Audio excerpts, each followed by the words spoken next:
Hello, everyone. Welcome back. Sorry, I have not posted in a couple of months. I've just been kind of not as interested in doing them, but I'm back now. I'm hoping to post some more videos this coming month and kind of just put more content out there. Um, so the title, I'm hoping to put something clickbaity, but essentially, I'm trying to talk about something that I think some documentaries and talking about kind of social media and talking about the internet, I think they kind of missed the point about one particular thing. And this kind of is related to this whole kind of obsession about AI and machine learning and those kinds of things. But I think, so anyway, the inspiration for this video came from watching this. So this is something called The Social Dilemma. It's on Netflix. And essentially, this is a documentary talking to engineers who've worked at Facebook, who worked at Google, who've worked at Instagram, kind of a lot of these big tech companies.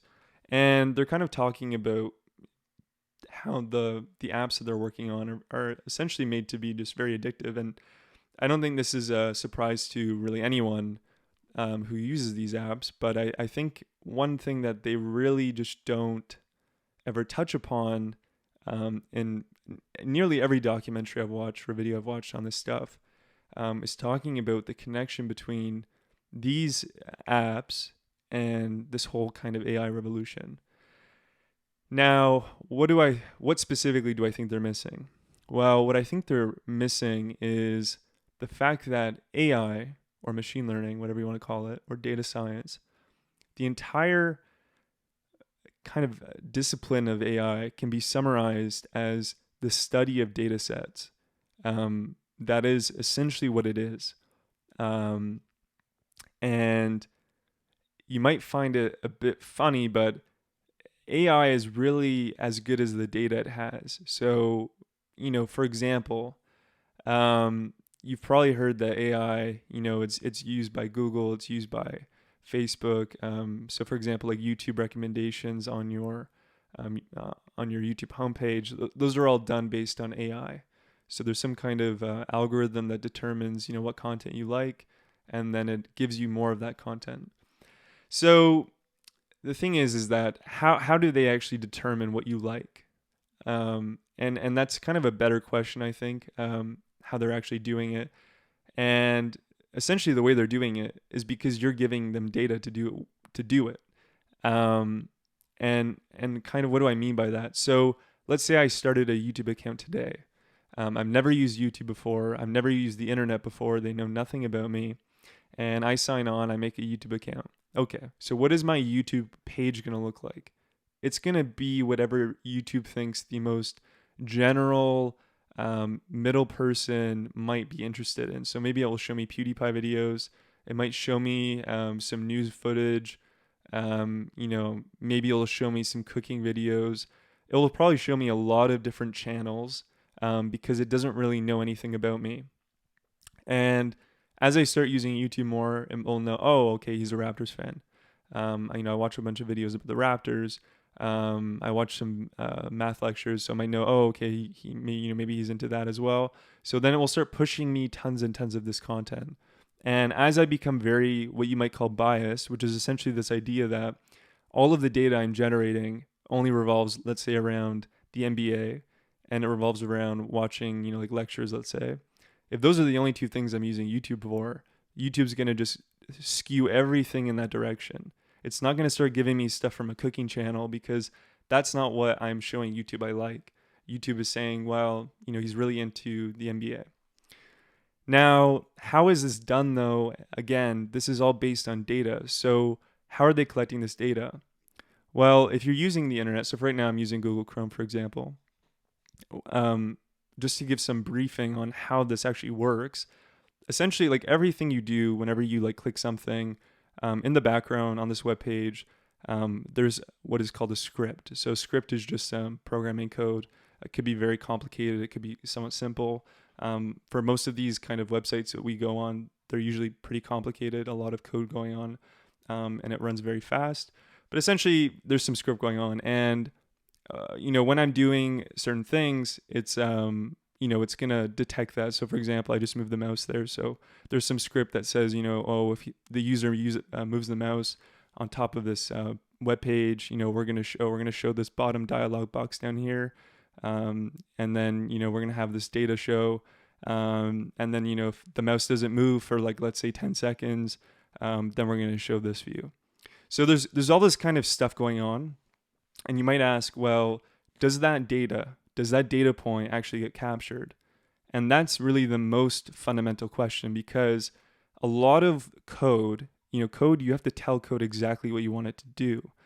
And you have to ask, well, is there some kind of store procedure for that data? So does it know how long, my mouse is staying in one place? Does Google track how long my mouse is moving for? Does it track, these kind of things?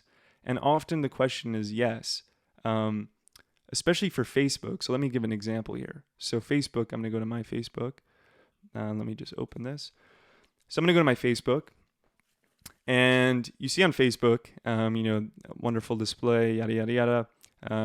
So right now you can see that Bleacher Report Football is the top channel. So the Premier League is starting tomorrow. Very big games going on tomorrow. So really, over the time I've used Facebook, it's understood that I love Cristiano Ronaldo. If you look at my timeline, you'll know immediately that I love Ronaldo. But it's learned that I love soccer more generally. So it's going to give me some soccer videos, so I love it. So I'm going to like it. Okay. So I've liked this content. Now, from my understanding, what Facebook might do is what they might say is, well, this is coming from Bleacher Report Football. This is a video, but it's all about soccer. The top concept is soccer. So this video is all about soccer, and I've liked it. So they know that me and all the other users who've liked it, commented on it, shared it, we're all kind of interested in seeing more of this kind of content. Because realistically, this is the only way that they're really going to know if I'm into it or not. It might be the case that I accidentally like something. That's very possible. But realistically, how often does that happen? And I think you're pretty fair to say if they liked it, they probably, did enjoy it. So, you keep going down. Yeah, I love Quanta. I, read their magazine, good magazine. You should watch more soccer stuff. So you see here, Alex Morgan, famous U.S. soccer player. I like that too. So anyway, the whole idea here is that there's a lot of data getting captured during my web browsing. So it's not just that, I have this page open and I'm just going to do whatever I want. That's not really what happens. What's really happening is Facebook is constantly looking for new sources of data that it can feed to these AI models. And when I say that we're talking about data, you've probably heard that AI requires massive data sets. So we're talking about data sets that have not 100 images, but 80 million images. We're not talking about data sets that have, like your family's, your family's vacation to Europe. You took 1,000 photos. You're like, man, that's a lot of photos. Well, to an AI researcher who's trying to train a new algorithm to see if it's, a new benchmark to set, they're not interested in your 1,200 photos, of which, half of them are pretty garbage. 200 of them are selfies. They're not interested in that. They're interested in the data that offers them a lot of information about certain things. So like, for example, classifying your face. If you have good headshots in the photos you took on your vacation, they can use that to determine, your face. And that's really how facial recognition technology works. But anyway, I digress. Going back to this. So essentially what you need to understand is that overall, all of these different websites you have here are constantly collecting information on you. And, the real question is, what are they doing with it internally? And I think this doesn't get asked enough in these documentaries because AI, machine learning, data science, statistics, these disciplines and engineering as well, for the most part, are all about studying data sets. There is nothing to study if you do not have a data set to study with. So you probably have heard, data is, everywhere, big data, data here, data there, data everywhere. Everyone's got some data. Well, this is not really completely accurate because these websites have massive data infrastructures. So they have, I don't really know how it's done within these companies, but they have amazing data infrastructure. And so they can curate data sets daily that are very clean. And what I mean by clean is, people say a lot of random things on different websites. People post photos about things that really don't mean much. Like let's say you post a photo of your dinner. I mean, to Instagram, are they going to use that to train the next groundbreaking image recognition software? Probably not. So to them, it doesn't really matter, but they have a lot of tools at their disposal to figure out with a pretty high degree of certainty if the photo you took might be something they're interested in. And they can do this on a daily basis. I don't know how often they do this kind of thing. And same thing with Twitter. Twitter, what you need to understand is, there's been a huge move, and let me just go over to this website, which is pretty interesting. It's called Browse State of the Art. So it's called paperswithcode.com/SOTA. Essentially, what you do here is you can view all of the big AI papers that have come out. It pulls in all of the papers that have code with them, so you can kind of look at what they've done, how they implemented it. And one thing you should notice about AI is at the current moment, there's really very specific models for doing very specific things. And when we say a model, it's not really meant to be thought of as like y equals mx plus b or something. For the most part, when we say model, it's kind of like in psychology. So you talk in psychology about schemas. So there's this theory of schemas, this idea that, like let's say, for example, I go to a bar. So some chairs are bigger than other chairs at a bar. So when I'm near the bar stools are generally much taller than the chairs used in dining. Now the thing is that I have a pretty sure the chair, I would call the things by the bar a chair, but I would also call the chairs in the dining room chairs. So there's something about these objects, they share the same kind of, like, what philosophers like to call the same essence about them. So we might use the same kind of umbrella term to describe them. And you can be a little bit more specific. So I might call it a bar stool, like that famous sports channel. But anyway, I might call it a bar stool, and then I might call it a dining chair. But essentially, the main thing is that they're both chairs. And so right now in AI, what happens with these models is the model is trying to build this kind of schema. And when I say schema, it's trying to build what is the essence of the thing that the person is asking me to look into. Like, what is the essence of a stock moving? Is the essence of a stock moving the news? Is the news what determines the essence of a stock? Like, what is this essence that we're trying to determine for the different things that we were interested in modeling? And essentially with models, the real question you're trying to ask is, if I feed a data set, what kind of different patterns can I draw from this data set? And more often than not, what you should really think about is how can we model the edge cases.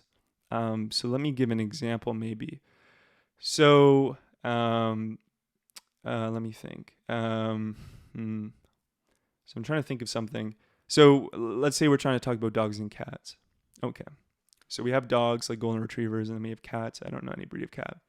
We have dogs and we have cats. And essentially, dogs and cats, if I met a cat, I'm almost 100% sure I know it's a cat. And if I met a dog, I almost know 100% sure it's a dog. Now, the real question is, let's say I give you a photo where you're not really sure if it's a cat or a dog. But let's say someone has a very definitive answer that's correct, and they know for a fact it's a dog. Now, let's say instead of giving you one example of this kind of borderline case, I give you a million examples like this. The entire goal of the model is to try and determine this kind of boundary. What is that essence of the difference between a cat and a dog?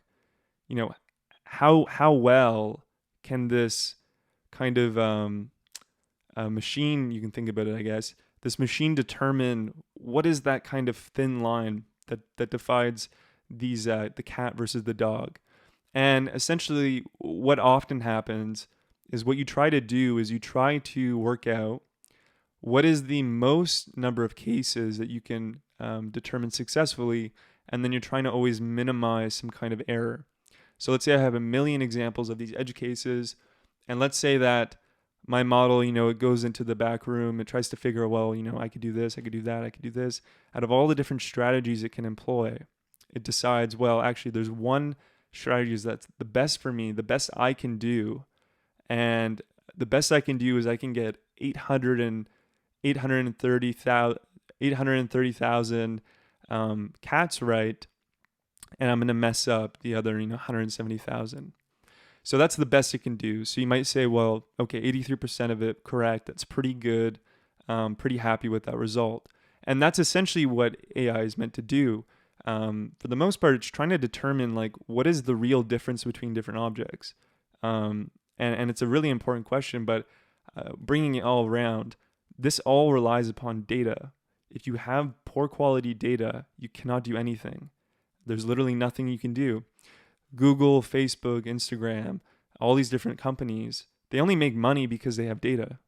It's the only reason they make any money. They'd be good for nothing if they didn't capture data about you. They wouldn't be good if they didn't try to get you hooked on their service. It's very, very simple. The only reason they're worth any money is because they own tons of data. And really, I think what's scary about kind of where we're heading is, we have right now a lot of capabilities, especially with AI. So given a lot of data about someone, you can create, fake videos. You can create fake anything you want that has to do with an image. You can create it without any, for example, you've probably seen there's a video of Obama. Obama is and let me play a video. This is so this is an image recognition algorithm. So it's called a convolutional neural network. So I'm not going to explain it here, but I'll just let you watch this while I talk. But essentially Obama, people have created videos of Obama speaking, using Obama's voice data to make videos about him talking about, like, let's say Donald Trump, or talking about, the world, talking about, starting a nuclear war. You can make him say whatever you want because there's a good data set that we have on Obama because he's always in the media. And what you can do is you can really create fake things about Obama, things he never said, and you have no idea that they're fake. So anyway, it's pretty scary. And this is all based on data. So, there's really no incentive for anyone to do that about any one of us. But in the future, it's definitely possible to do that. The second thing I want to talk about is the money that is made out of this. So I posted a while ago on my Facebook talking about what are called information brokers. So Google makes a lot of money by selling data. That is probably the best thing they do. They don't really have any other business besides doing that. Their developers are great. They do a lot of good things. But realistically, Google is an information broker. What they do is they take in all the things that people want to search, all of the different sites people want to look at, and they give that data to you in a ranked order of most important to least important. And they figure out, like what it is that you're looking for. And they can build kind of their own representation of you and everything like doing on the internet. And then they can sell this. So, I know recently they've started tracking people. Actually, not recently, but for a while now, they track people. They track where you go. If you're in a car, you're not in a car. So anyway, what I want to say is there's a lot of data that they generate, and that we give them for free, which is a problem because there's these things called information brokers. So essentially what information brokers do is they do a few things, but one of the things that they do is they're meant to collect data on people. And they either do this for free, they create, what are called web crawlers. So essentially like, the internet is essentially a series of static web pages. And essentially some of those web pages have data on them. So, like plain text, like things people typed out. And that data is really valuable because, like, let's say, for example, there's been some data leaks, so data breaches. So let me just type in data breach bank. Sorry, not database. So let's just look in the news. So let's see. Ritz. No, not interesting. So this thing, some data breach here. So there's some, Capital One had one. So essentially, when a data breach happens, where does that data go? Where does that data go? So often what happens is people put it onto a bunch of random web pages that they would never be able to find. And essentially what you can do is, if you really look hard enough, you can go and find this data, whatever got exposed here by Capital One, you could actually go and find it. And then what these information brokers do is they kind of prey upon these kind of mass scale data leaks, and they sell these records in a nice packaged up format to different companies. And so let's say local businesses, I mean, they wouldn't have the budget probably to do that, but people are definitely willing to pay money for data sets, a lot of money, without a doubt. A good example of this is in the stocks. I mean, I'm sidetracking a little bit, but people pay millions of dollars to get daily market data. That's not cheap. It's really quite expensive to even get data on your hands to do anything crazy with stock data. But anyway, so these people, these information brokers, they're worth quite a bit of money. You'd be kind of shocked about how much money they're worth. Some of these companies are worth hundreds of millions of dollars. Definitely criticize. I mean, it's kind of sketchy, but Google and Facebook and Instagram, these people are really all data brokers. And so, you can see here, see also, so micro-targeting, narrowcasting. But anyway, getting away from this, I just wanted to talk a little bit about kind of social media and kind of what's going wrong. So I think one of the really big issues is that they're using us to collect data off of us, and it's really not ethical, in my opinion. I think at the very least, we should be getting compensated in some way for the amount of data they have collected on us. Or on the flip side, we can pay money to participate on certain social media sites. And, I don't know which one I prefer. If, let's say I had to pay Facebook, $20, $20 a month, would I still use it? Well, what I think would happen is more people would stop using these platforms as much, which might be a good thing.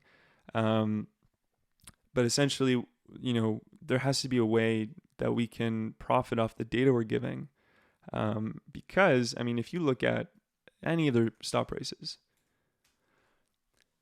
I'm not saying that we're the ones that did this for them. I'm not saying that we made Google. It's all the engineers and, computer scientists, mathematicians, marketers, all these people that work at Google. They've done a great job to make this much money for them. But when you start looking at this, how did they come to prominence? Well, they came to prominence by writing, code and software that really mass surveils people. There's some kind of interesting things that are going to come out of this, but I do think that, especially in terms of AI, I think one of the big things people miss out on is that human beings, we might be the ones that are our own downfall. You think about, this whole idea of AI taking over the world. Well, AI taking over the world is one thing, but AI it really needs data to do that. It cannot do anything without data. It cannot function without data. And so, we're giving data away for free every single day to all these different people. And, who knows what they're doing with it? I certainly don't. But I think what we should keep in mind is, yes, there's this big AI thing, and yes, it's wonderful and that. And yes, there are people afraid that in the future it's going to really, be an issue. But I think what we should all understand is, in some way, we're all, very complicit in a lot of what's going on here. And so I think, just as kind of a final thought here, when you're watching these documentaries talking about how bad social media is, I think you should also remember that not only is social media supposed to be a social site, it's also meant to be a data collection agency, which is essentially what all of these companies do. And that data is worth money. That data is worth a lot of money, especially when you have billions of users. That data is worth a lot of money, and that will ultimately be what helps, the Facebook researchers, the Google researchers to do work in AI. That is what helps them. So we're propelling them, but it's kind of on the back of this freedom. And now, one criticism you might have about this is, well, I don't really care. Collect all the data you want about me, and I do think that's fair. Where I don't think it's fair is that, we should all have a certain degree of freedom about ourselves. So if I don't want to be surveilled, if I don't want to be watched, then I should have the right not to have that happen. But realistically, there's so many social pressures that we encounter every single day that it's impossible to get away from this. I was mentioning that documentary earlier. Documentary kind of made a point, and I think this is very familiar to a lot of us, that the only reason people are using these platforms is because other people use them. So if my friends were not on these platforms, I would also not be on there. And that's probably true. That's probably very accurate, that we're only using it because they know that if they can convince one of my friends, and then my friend can convince another one of my friends, then it's just kind of it's going to go down like dominoes. And that's exactly what's happened. How do you have so many users? And let's say, like, of the billion users, or 2-3 billion users on Facebook, let's say half of those accounts are fake. You still have 1/8, 1/7 of the entire world's population on your site that have accounts, that have data with them. Like, that is a crazy amount of information for anyone to deal with. And I think that we should all kind of think about what are the ethics about this mass surveillance program that's really been going on for 10 plus years now, where tech giants are not only making us products, but they're really selling us devices and software and accounts that are meant to track us. They're meant to track everything we do at a very efficient rate. But anyway, going back to this point, technology overall has been amazing. These sites do a lot of good things for people, a lot of very, very good things for people. AI can definitely help us solving some problems. There's been some really big wins in terms of in the biology and kind of medicine fields, looking at how can we uncover, genetic issues. You see here, drug discovery is a big kind of medical discipline. Detecting brain tumors, detecting cancers from medical images. These are a lot of very wonderful applications of this technology. But what you should understand is that this kind of application is very, very, very different than the one that is being used by Google and Facebook to do an Instagram. And, I can go on and on about all these sites, but the two different uses are very, very different, and you cannot equate doing research to try and uncover breast cancers. I think you cannot put that in the same pocket as saying, well, we're collecting data because we want to show you YouTube videos to watch. I think these two things are very much mutually exclusive in terms of the ethics around them. And I think that, in the future, I don't know what's going to happen. I know there's been a lot of talk about, kind of splitting up the monopoly that a lot of these tech giants have, but at the end of the day, they have so much data, they don't even know what to do with it probably. It's tons and tons of data that they've collected. And I'm sure they delete tons of it because a lot of it's, kind of useless. But we're talking about, things that you can't even fathom. You'd have to see it to believe it. And I want to end this video talking about AI, because I think people need to understand here that when we're talking about these models, how big are these models and what do they actually look like? And what I think you should know is, so let me go in here. So I just clicked on a data set, very famous. It's called ImageNet. So these are all a bunch of different models. So you have the Inception V3, ResNet, that's the most famous one, and then PhysResNet. Anyway, they come up with these weird names to describe them. AlexNet was really the big first one. This was developed by in Toronto, actually, U of T. U of T is actually a huge AI center. But anyway, And so we can go here. So this is the best model in the world on this particular data set. So this data set is called ImageNet. It's 80 million images. And kind of what you'd be determining here is, did they successfully categorize, whatever image? Was it a cat, dog, car, plane, truck, anything you want to call it? Did it correctly do it? So here you see, so it's, about 88% accurate. Pretty good, right? Now we have this thing here that says number of parameters. And so when we talk about, AI and that kind of thing, what you really need to understand is this has 928 million parameters. We're talking about 928 million parameters. That is absolutely enormous. And in the future, I'm going to go over kind of how this works, but essentially that many parameters is pretty remarkable. You write the line equation y equals mx plus b, right? So from a viewpoint of AI, they would say that has one parameter. So you have one input there because, you have your x value. So you get to choose what you plug in for your x value, and then the m and the b you can determine later on. But essentially you need that x value. Now imagine you had 928 million different x's. That's what we're talking about here, which is pretty remarkable. Does some cool stuff. But anyway, I just want to end this video saying, again, technology, very good thing, but I think we should all kind of take more seriously kind of the ethics behind where we're heading and how we're kind of being used to create data sets. Anyway, I hope you all enjoyed listening. Hopefully in the future I can add a bit more production to these podcast videos, but for now, this will make do. Thank you very much for listening, and bye-bye.